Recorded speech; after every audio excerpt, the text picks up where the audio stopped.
પણ એની પહેલાંની શરૂઆત કરું માં કે જ્યારે 1/1/23 છે મારી અહીંયા તમારી ગાદી પરથી શરૂઆત થઈ, બિરજ પાટિયા હાઉસ ગાદી થતી હતી, ત્યારનો મેં પ્રાર્થના કરી હતી કે માં એવી જગ્યાએ વકીલાત કરાવજે જેથી કરીને કોઈને ન્યાય મળી શકે, અને એવા સાહેબની મુલાકાત કરાવજે જે ભક્તિભાવવાળા હોય, માતાજી ભગવાનવાળા હોય, જેથી કરીને લોકોને, ગરીબોને ન્યાય મળે. અને હું એવી જગ્યાએ લાગું જેથી કરીને હું કોઈની સાથે અન્યાય ના થાય, એવી સાથે શરૂઆત મારે ત્યાંથી થઈ. એટલે મને બી સાહેબ એવા મળ્યા કે જેથી કરીને અત્યારે હાલમાં બી કડિયા કામ કરે, મજૂરી કામ કરે, કોન્ટ્રાક્ટ કોઈ બેમાની કરી હોય એવી જાતના હું કેસો લડું છું અત્યારે.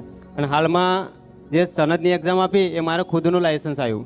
પહેલાં મારા સિનિયરના થ્રુ લડતો હતો, અત્યારે તમારી કૃપાથી મારે ખુદનું લાયસન્સ આવી ગયું છે માં. સરસ.